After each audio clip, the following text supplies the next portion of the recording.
This is the Royal Enfield Hunter 350. Darcy reviewed this bike about a year ago, maybe a bit less, when it first came out. And if you haven't seen this before, we're Mr. Darcy and the old man. Darcy's my son, I'm the old man. And he loved it, he thought it was fantastic. So I thought I'd have a go on it too, to see what I thought of it, because I do love the Royal Enfields. And as you will see from Royal Enfield's advertising, they're aiming this very much at the younger generation of rider, much like myself. So I thought I'd put it to its paces.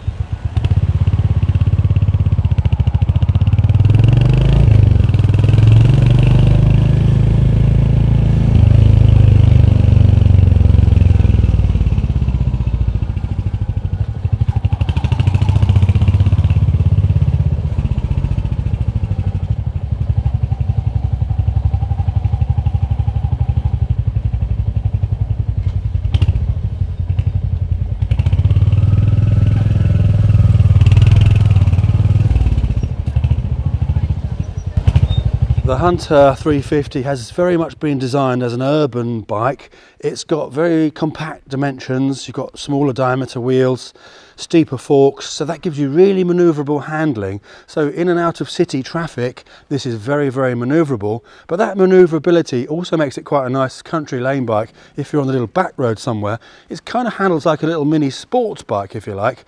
But one thing that nimble handling does is give you a little bit less stability. So if you're on the faster roads, and top speed on this is 70, it'll do fairly well. 75 maybe at a push. Some people have got a little bit more out of them, but at that sort of speed, if you do a slight change of direction, it can be a little bit twitchy, so you have to be careful on that. So it's definitely much more suited for the city riding, where you're not going to get up to top speed.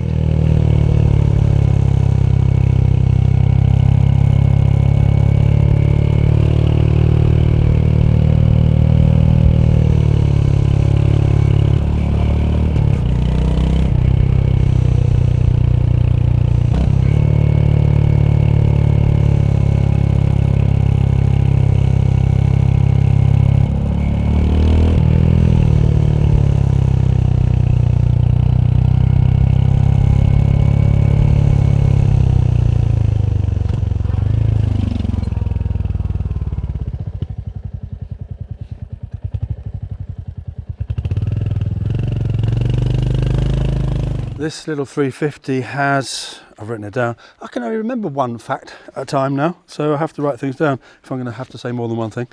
It's got 20.7 horsepower at 6,100 RPM and 27 Newton meters of torque, which peaks at 4,000 RPM, and that's 20 foot-pounds in the USA. But in terms of everyday traffic riding, in the cities, in the little country back lanes, here and there, that's absolutely fine, perfect. Of course, on open roads, motorways, freeways, dual carriageways, travelling long distances, then that's not a lot of power or torque. So it's really definitely like all the 350s.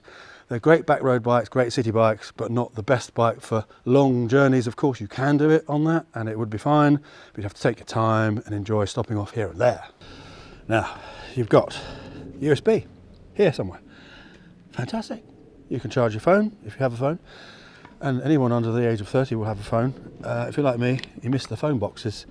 No, I don't actually. I never spoke to anybody in my life. 5-speed gearbox, perfectly good. 13-litre fuel tank, 106 miles per gallon in the UK. That's 88 in the USA.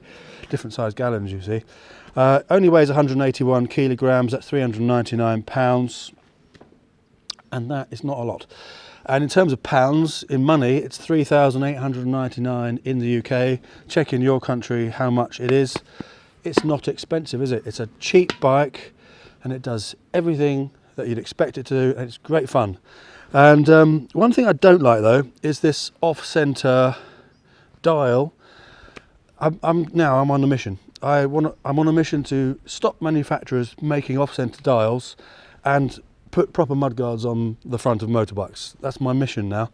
I'm going to say it every time I see one. So the analogue is lovely, and it's white writing, which is lovely. It's perfectly good, but it should be in the middle.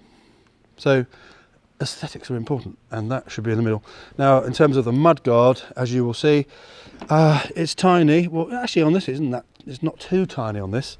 So it just about passes. It's got a little extender on the bottom. You might as well make one mudguard the right size in the first place. But these bikes with these tiny mudguards, which this doesn't have actually, are hopeless. Absolutely, totally hopeless. So let's be on a mission to stop that. Let's get the designs changed, because manufacturers tend to copy each other. Let's be different. Let's not follow the trend. Let's do what is right. All right, so walking front to back, you've got alloy wheels. They're actually quite nice. I like the design of those. Happy with that. Sort of 3/4-ish size mudguard, nearly big enough, not quite.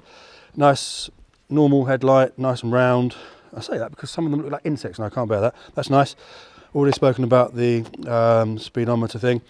The brakes are perfectly good. It's a light bike, so no problem with stopping. Narrow handlebars for getting in and out of narrow traffic, that's fine. The exhaust pipe doesn't sound too bad actually, so that's all right. Love this engine, beautiful. Now, of course, you have cable clutch and a cable brake. There you go. You've got a brake reservoir here. So you've got a cable clutch and not a cable brake. But everything works really well. Nice. You've got 2 grab handles here. Twin shock suspension. Love it. Love twin shock. Rear passenger pegs for a passenger. So if you are a passenger on the back, you will look like this. And it's perfectly fine. Now, I wouldn't want to go thousands of miles like that. But if you're going down to the shops, down to a bar, cafe, whatever, then that's perfectly fine. What else can I say? The design of the bike is actually rather nice. It's quite pretty. It's a very nice looking bike, and nicely shaped. So that's all good. You've got a shortish mudguard here, so you have to have the plastic extender thing at the back. So, I mean, again, mudguards should cover the wheel, so you don't get splashed with mud and muck. And if you're in a dry country even, because you can get sandblasted and you can start destroying the paintwork on your bike. So no matter where you live, mudguards should actually have a function, and they've been designed out. So let's get them back designed in.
So, in terms of size, it's quite a small bike. I'm a big geezer. So this is what I look like on it at 6'3" in these boots. Not bad, I don't think. It feels perfectly fine. You've got plenty of arm reach. My legs are bent more than 90 degrees. I'm not keen on bikes where your feet are behind you, but this is just about okay, it's acceptable.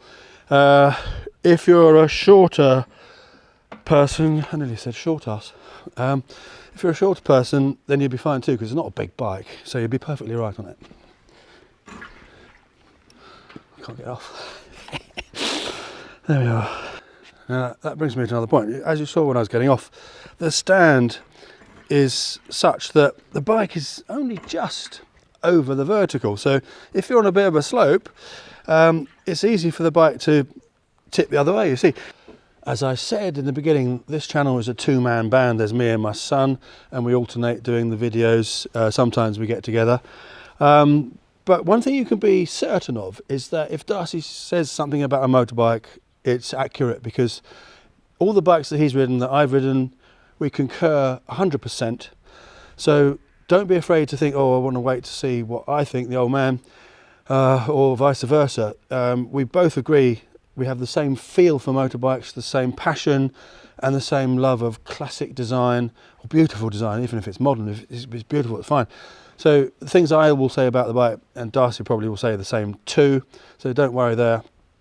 If it's just Darcy in the video, he's going to agree with me, I guarantee it.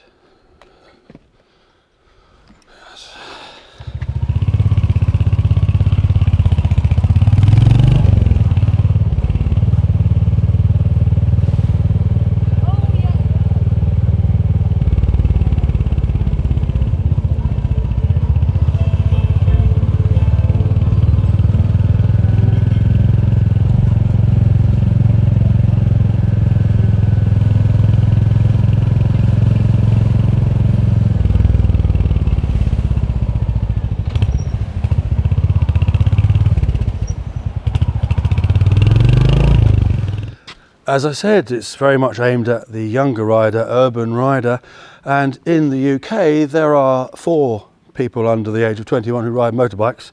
Of course in India there's probably 4 million, so it's a completely different market to here. If you go to motorcycle shows, motorcycle meets, motorcycle cafes or what have you, as soon as the motorcyclist takes off the helmet, they're all grey. Can't bear grey people, can you? I can't stand them. So that's the problem in the UK. There's no one really who rides motorbikes who is young. So how can we solve that problem? Well, one is the problem of the stupid licensing system here and the desperation that the UK government have of stopping people riding motorbikes altogether. But other than that, it's got to be cool. So we need more cool people riding motorbikes in films, etc., so that young people think, hey, I want to get a motorbike rather than sit and get a bus and look at their telephone all the time. So if you're young, comment, let us know, why aren't you riding a motorbike? And if you were going to ride a motorbike, why aren't you riding this? Because this is a great bike aimed at you. Tell us why in the comments below. Goodbye. End of the video.